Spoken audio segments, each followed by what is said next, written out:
કાર્યાલયનો કરવામાં આવ્યો ઘેરાવ। કમલમ કાર્યાલય પોલીસ ચામડીમાં ફેરવાઈ ગયું છે। સાબરકાંઠા લોકસભા બેઠક પહેલા જેવો ભાજપના ઉમેદવાર હતા તેવા ભીખાજી ઠાકોરના સમર્થનમાં કાર્યકર્તાઓ પહોંચી રહ્યા છે। કાર્યાલય મેઘરજ સહિત 3 તાલુકાના કાર્યકર્તાઓનું જમાવડો। અંદાજિત 2000 થી વધુ કાર્યકર્તાઓએ વિરોધ નોંધાવ્યો। ગાંધીનગરમાં ધરણા કરવાની પણ ચીમકી ઉચ્ચારવામાં આવી છે।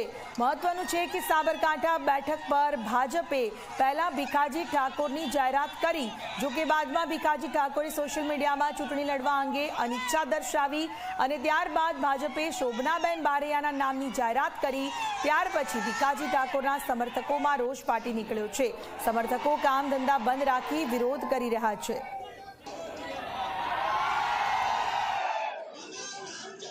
સાબરકાંઠા લોકસભા બેઠક પર ભાજપના જે ઉમેદવાર હતા ઉમેદવાર ભીખાજીને જાહેર કરવામાં આવ્યા હતા। ત્યારબાદ ભીખાજીએ જ અનિચ્છા દર્શાવી હતી ચૂંટણી લડવાની અને તેને લઈને ભાજપ દ્વારા મહિલાની પસંદગી કરવાની છે। મહિલાની પસંદગી પ્રાંતિજ વિધાનસભામાં પ્રાંતિજમાં જે પૂર્વ ધારાસભ્ય છે પૂર્વ ધારાસભ્યના પત્ની પર પસંદગી કરાઈ હતી। ત્યારબાદ ફરીવાર વિરોધ શરૂ થઈ ગયો છે। અત્યારે હાલ જે અરવલ્લી છે અરવલ્લીના જે મોડાસા બાયપાસ રોડ પર કમલમ આવેલું છે।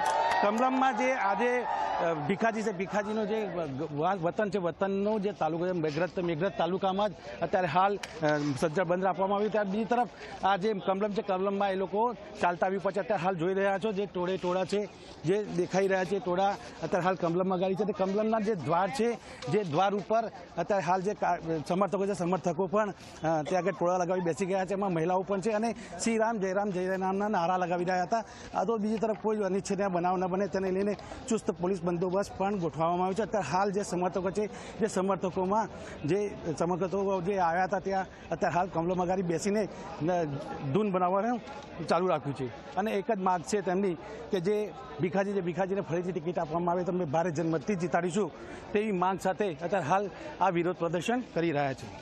શૈલેષ ચૌહાણ, G24 કલાક, અરવલ્લી।